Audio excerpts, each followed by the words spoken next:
നമസ്കാരം, അസ്സാം വലൈക്കും. ഡയറ്റീഷ്യൻ എന്ന യൂട്യൂബ് ചാനലിലേക്ക് എല്ലാവർക്കും സ്വാഗതം. I am dietician Teena Sudheer.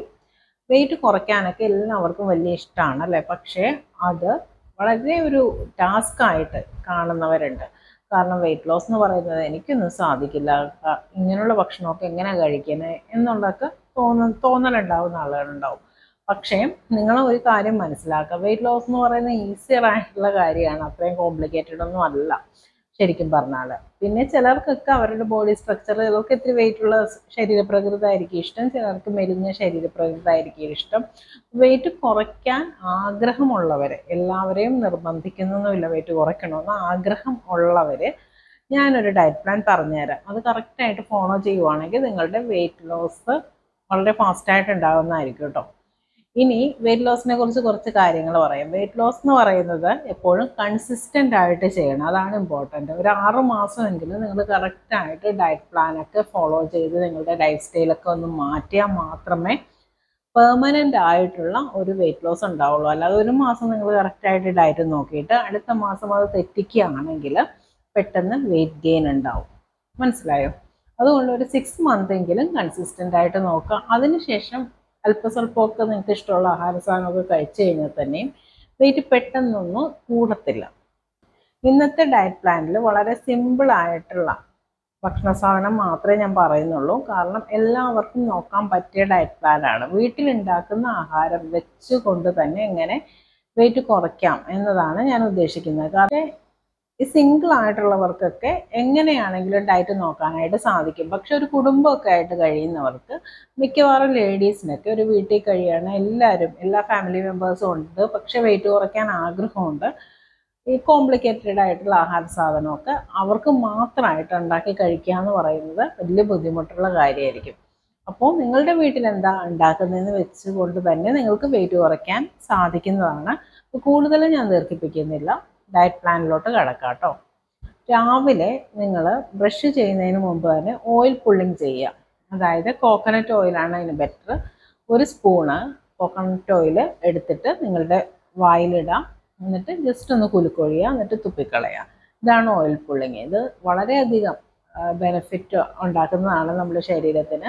Fatty liver പോലെയുള്ള അസുഖങ്ങൾ മാറാനും നമ്മുടെ ശരീരത്തിലുള്ള ബാഡ് ബാക്ടീരിയാസ് റിമൂവ് ആകാനും ഒക്കെ സഹായിക്കുന്നതാണ് ഈ ടെക്നിക്ക്. അതിനുശേഷം ബ്രഷൊക്കെ ചെയ്ത് കഴിഞ്ഞിട്ട് ഒരു ഗ്ലാസ് ചൂടുവെള്ളം കുടിക്കാവുന്നതാണ്. വേറെ ഒരു ഗ്ലാസ് ചൂടുവെള്ളം കുടിക്കാം.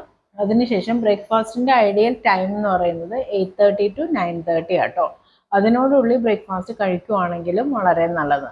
അല്ലെങ്കിൽ ചിലരിപ്പോൾ 10 മണിക്ക് എഴുന്നേൽക്കുന്നവരൊക്കെ ഉണ്ട്. അപ്പോൾ എഴുന്നേറ്റതിന് ശേഷം ഒരു 1.5 മണിക്കൂറിനുള്ളിൽ നിങ്ങൾ ബ്രേക്ക്ഫാസ്റ്റ് നിർബന്ധമായിട്ടും കഴിച്ചിരിക്കണം. അപ്പോൾ 10 മണിക്ക് എഴുന്നേറ്റിട്ട് 2 മണിക്ക് ഇപ്പോൾ ലഞ്ചും ബ്രേക്ക്ഫാസ്റ്റും എല്ലാം കൂടി ഒരുമിച്ച് കഴിക്കാതെ നിന്നാൽ അത് അത്ര നല്ല രീതിയല്ല. നിങ്ങൾ എപ്പോഴാണ് എഴുന്നേൽക്കുന്നത് അത് കഴിഞ്ഞിട്ട് ഒരു 1.5 മണിക്കൂറിനുള്ളിലെങ്കിലും ബ്രേക്ക്ഫാസ്റ്റ് കഴിച്ചിരിക്കണം. എന്തായിരിക്കണം ബ്രേക്ക്ഫാസ്റ്റ്? നിങ്ങളുടെ വീട്ടിലുണ്ടാക്കുന്ന എന്ത് ഭക്ഷണവും ആകാം, ഇഡ്ഡലി, ദോശ, അപ്പം, പുട്ട്, എന്ത് വേണമെങ്കിലും ആകാം. ക്വാണ്ടിറ്റി 2 എണ്ണം ആകാൻ പാടുള്ളൂ. അതിൻ്റെ ഇരട്ടിയായിട്ട് വെജിറ്റബിൾസ് യൂസ് ചെയ്യാം, ഇലക്കറികൾ യൂസ് ചെയ്യാം, പച്ചക്കറികൾ യൂസ് ചെയ്യാം, കറികൾ ഉപയോഗിക്കാം, പയറ്, പരിപ്പ്, കടല ഇതൊക്കെ യൂസ് ചെയ്യാം, അതിലൊന്നും പ്രോബ്ലം ഇല്ല. ഓട്സ് വേണമെങ്കിൽ യൂസ് ചെയ്യാം. റാഗി നല്ലതാണ്. റാഗിയുടെ ദോശയോ അല്ലെങ്കിൽ റാഗി വെറുതെ കുറുക്കോ ഒക്കെ ഉപയോഗിക്കാവുന്നതാണ്. ഇനി അതിനൊന്നും നിങ്ങൾക്ക് സമയമില്ല എന്നുണ്ടെങ്കിൽ ഒരു നേന്ത്രപ്പഴം പുഴുങ്ങിയതും ഒരു ബോയിൽഡ് എഗ്ഗും മാത്രം യൂസ് ചെയ്താലും നിങ്ങളുടെ ഒരു കംപ്ലീറ്റ് ബ്രേക്ക്ഫാസ്റ്റായി. ഇനി അതിനുശേഷം ഒരു മിഡ് മോർണിംഗ് ടൈമിൽ എന്തെങ്കിലും കഴിക്കണം. അത് ഏതെങ്കിലും ഒരു ഫ്രൂട്ട് യൂസ് ചെയ്യാവുന്നതാണ്. അതായത് ഇപ്പോൾ രാവിലെ ബ്രേക്ക്ഫാസ്റ്റ് കഴിച്ചിട്ട് നേരെ ഉച്ചയ്ക്ക് ലഞ്ച് ആവരുത്. ഓക്കെ, ഇടസമയത്തും കൂടെ ഒരു എന്തെങ്കിലും ഒന്ന് ഉൾപ്പെടുത്തുന്നത് നല്ലതായിരിക്കും. ഫ്രൂട്ടാണ് എപ്പോഴും പ്രിഫർ ചെയ്യുക. കാരണം ജോലിക്കാർക്കൊക്കെ ആണെങ്കിലും ഫ്രൂട്ട് ബാഗിലിട്ട് കൊണ്ടുപോകാനായിട്ട് എളുപ്പമായിരിക്കും. ഇപ്പോൾ ഏതെങ്കിലും ഒരു ഫ്രൂട്ട് നിങ്ങൾക്ക് ആ സമയം യൂസ് ചെയ്യാവുന്നതാണ്. ഇനി ഉച്ചയ്ക്ക് ഞാൻ സാധാരണ എൻ്റെ ഡയറ്റ് പറയുന്നത് ചപ്പാത്തിയാണ്. കാരണം എന്താണെന്ന് വെച്ചാൽ അതിൻ്റെ അളവ് അറിയാൻ പറ്റും. ചോറൊക്കെ ഇപ്പോൾ ഒരു കപ്പ് യൂസ് ചെയ്യണമെന്നൊക്കെ പറഞ്ഞാൽ അത്രയൊന്നും ആരും യൂസ് ചെയ്യത്തില്ല. നല്ല കറികളൊക്കെ ഉണ്ടെങ്കിൽ ചിലപ്പോൾ കൂടുതൽ എടുത്തുകൊണ്ട് പോവുകയും കൂടുതൽ കഴിക്കുകയൊക്കെ ചെയ്യും. അപ്പം അതുകൊണ്ട് ഉച്ചയ്ക്ക് 2 ചപ്പാത്തി ഉപയോഗിക്കാവുന്നതാണ്. അല്ലെങ്കിൽ 2 ഗോതമ്പിൻ്റെ ദോശ യൂസ് ചെയ്യാം. പച്ചക്കറികൾ, മീൻകറിയൊക്കെ ഉപയോഗിക്കാം. മീനിൽ ചെമ്മീൻ, ഞണ്ടൊക്കെ ഇറച്ചി കൂന്തൽ ഒഴിവാക്കേണ്ട കേട്ടോ. വെള്ളം ധാരാളം കുടിക്കാനായിട്ട് നോക്കാം. ഇനി ലഞ്ച് കഴിഞ്ഞു, ഇനി ടീ ടൈമാണ്. ഈ ടൈമിൽ ഒന്നെങ്കിൽ ബോയിൽഡ് എഗ്ഗ് നിങ്ങൾക്ക് ഉപയോഗിക്കാവുന്നതാണ്, അല്ലെങ്കിൽ നട്ട്സ് എന്തെങ്കിലും യൂസ് ചെയ്യാം. ബദാമോ കാഷ്യൂസോ എന്താണെങ്കിൽ 5 എണ്ണം. ഇനി എന്തെങ്കിലും കുറയ്ക്കണമെന്ന് ആഗ്രഹമുള്ളവരാണെങ്കിൽ സീഡ്സ് യൂസ് ചെയ്യാവുന്നതാണ്. മൂങ് ദാൽ യൂസ് ചെയ്യാം, ഫ്രൈഡ് അതായത് ഡ്രൈഡ് ആയിട്ടുള്ള ഉണ്ടല്ലോ, റോസ്റ്റഡ് ആയിട്ടുള്ള യൂസ് ചെയ്യാം. പിന്നെ അതുപോലെ ബാക്കിയുള്ള സീഡ്സ്, പംകിൻ സീഡ്സ് ഒക്കെ നല്ല ഓപ്ഷനാണ്. ഒമേഗ 3 ഒക്കെ നന്നായിട്ടുണ്ട്. അങ്ങനെ ഏതെങ്കിലും സീഡ്സ് വേണമെങ്കിൽ യൂസ് ചെയ്യും. ഇപ്പോൾ ഏതെങ്കിലും മതി കേട്ടോ. ഒന്നെങ്കിൽ എഗ്ഗ് ഓൾട്ടർനേറ്റ് ആയിട്ട് ഉപയോഗിക്കുകയും ചെയ്യും. ഒരു ദിവസം എഗ്ഗ് ആണെങ്കിൽ പിറ്റേ ദിവസം നട്ട്സ്, അതിൻ്റെ പിറ്റേ ദിവസം സീഡ്സ്, അങ്ങനെ വേണമെങ്കിൽ നിങ്ങൾക്ക് യൂസ് ചെയ്യാം. അതൊന്നും പ്രോബ്ലം ഇല്ല. ഇനി ഡിന്നറിൻ്റെ സമയം വളരെ ഇമ്പോർട്ടൻ്റ് ആയിട്ടുള്ള ഒരു കാര്യമാണ്. നിങ്ങൾ ഏറ്റവും ശ്രദ്ധിക്കേണ്ട ഒരു കാര്യം ഡിന്നറാണ്. 6:37 ഡിന്നർ കംപ്ലീറ്റ് ചെയ്യാം. ഇനി ജോലിക്കാരൊക്കെയാണ്, ചിലപ്പോൾ 6 മണിക്കൊക്കെ ആയിരിക്കും ഡ്യൂട്ടി കഴിഞ്ഞ് വരുന്നത് എങ്കിൽ ഒരു 8 മണിക്ക് ഉള്ളിലെങ്കിലും അവർ ഡിന്നർ കംപ്ലീറ്റ് ചെയ്തിരിക്കണം. ഓക്കെ, നോർമൽ പീപ്പിൾ ആണെങ്കിൽ ഒരു 6:30-7 ഡിന്നർ കംപ്ലീറ്റ് ചെയ്യാം. ഡിന്നർ എന്താ കഴിക്കാൻ ബെറ്റർ എന്ന് വെച്ചാൽ മില്ലറ്റ്സ് ആണ്. റാഗി, തിന, ചാമ, വരക്, കുവരക് തുടങ്ങിയ ഒരുപാട് മില്ലറ്റ്സ് ഇന്ന് അവൈലബിൾ ആണ്. മില്ലറ്റ്സിൻ്റെ ദോശ ഉണ്ടാക്കാം, മില്ലറ്റ്സിൻ്റെ ചപ്പാത്തി ഉണ്ടാക്കാം, മില്ലറ്റ്സ് വെറുതെ കുറുക്കി കഴിക്കാം. ഏത് രൂപേണയാണെങ്കിലും നിങ്ങൾക്ക് യൂസ് ചെയ്യാം. മില്ലറ്റ്സ് ആണെങ്കിൽ ഇപ്പോൾ ദോശയൊക്കെ ആണെങ്കിൽ 2 എണ്ണം മാത്രം, കൂടുതലാവരുത്. പച്ചക്കറികൾ നന്നായിട്ട് കഴിക്കുക. കിഴങ്ങ് വർഗ്ഗമൊന്നും അധികം വേണ്ട, കാരണം കാലറി കൂടുതലായതുകൊണ്ടാണ്.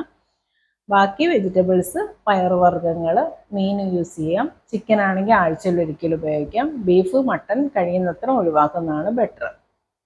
ഡിന്നർ കഴിഞ്ഞിട്ട് പിന്നൊന്നും കഴിക്കരുത് കേട്ടോ. പിന്നെ നിങ്ങൾ ബ്രേക്ക്ഫാസ്റ്റ് നെക്സ്റ്റ് ഡേ മോർണിംഗ് മാത്രമേ ബ്രേക്ക്ഫാസ്റ്റ് കഴിക്കാൻ പാടുള്ളൂ. കറക്റ്റായിട്ട് ഞാൻ പറഞ്ഞ റുട്ടീനിൽ തന്നെ പോവുക. വർക്കൗട്ട് നിർബന്ധമായിട്ടുള്ള കാര്യമാണ്. ഒരു 45 മിനിറ്റ്സ് ഡെയിലി എന്തെങ്കിലും തരത്തിലുള്ള, ജിമ്മിൽ പോകണമെന്നൊന്നും നിർബന്ധമൊന്നുമില്ല. നിങ്ങൾ വീട്ടിൽ ചെയ്യുന്നതാണ് എപ്പോഴും ബെറ്റർ. കൺസിസ്റ്റൻ്റ് ആയിരിക്കണം. ജിമ്മിലെ പ്രശ്നം എന്ന് വെച്ചാൽ ഒരു ദിവസം പോയി 2 ദിവസം പോയി ചിലപ്പോൾ വീട്ടിൽ ആരെങ്കിലും ഗസ്റ്റ് വരും, നിങ്ങൾക്ക് പോകാൻ പറ്റില്ല. വീട്ടിലാവുമ്പോൾ നിങ്ങൾക്ക് ഏത് സമയത്ത് വേണമെങ്കിലും ചെയ്യാമല്ലോ. അപ്പോൾ ഒരു അരമണിക്കൂർ അല്ലെങ്കിൽ ഒരു 3/4 മണിക്കൂർ നിർബന്ധമായിട്ടും വർക്കൗട്ട് ചെയ്യാം. പ്രോസസ്ഡ് ആയിട്ടുള്ള ആഹാര സാധനം കംപ്ലീറ്റ് ഡയറ്റ് എടുക്കുമ്പോൾ ഒഴിവാക്കേണ്ടതാണ്. കേക്ക്, പേസ്ട്രീസ്, അതുപോലെ മധുരമുള്ള ആഹാര സാധനങ്ങൾ, ചായ, കോഫി എന്ത് യൂസ് ചെയ്യുകയാണെങ്കിലും പഞ്ചസാര ഒഴിവാക്കുന്നതാണ് better. Bread, bun, biscuit, rusk complete ആയിട്ട് ഒഴിവാക്കാം. ഈ കാര്യങ്ങൾ കൂടെ അതിൻ്റെ കൂടെ ശ്രദ്ധിക്കേണ്ടതാണ്. ഡയറ്റ് പ്ലാൻ ഏകദേശം ക്ലിയർ ആയെന്ന് വിചാരിക്കുന്നു. ഇതിലൊക്കെ ഞാനൊരു ജനറലൈസ്ഡ് ഡയറ്റ് പ്ലാൻ ആട്ടോ പറയുന്നത്. പേഴ്സണലൈസ്ഡ് ഡയറ്റ് പ്ലാൻ നിങ്ങൾക്ക് ആവശ്യം ഉണ്ട് എന്നുണ്ടെങ്കിൽ ഞാനൊരു വാട്സപ്പ് നമ്പർ കൊടുത്തേക്കാം. അതിൽ കോൺടാക്റ്റ് ചെയ്ത് കഴിഞ്ഞാൽ ഞാൻ അതിൻ്റെ ഡീറ്റെയിൽസ്, പേഴ്സണൽ കൺസൾട്ടേഷൻ്റെ ഡീറ്റെയിൽസ് നിങ്ങൾക്ക് സെൻഡ് ചെയ്ത് തരാം. ഇന്നത്തെ വീഡിയോ എല്ലാവർക്കും ഇഷ്ടമായെന്ന് കരുതുന്നു. ഇഷ്ടമായെങ്കിൽ ലൈക്ക് ചെയ്യുക, ഷെയർ ചെയ്യുക. എൻ്റെ ചാനൽ സബ്സ്ക്രൈബ് ചെയ്യാൻ മറക്കരുത്. നന്ദി, നമസ്കാരം.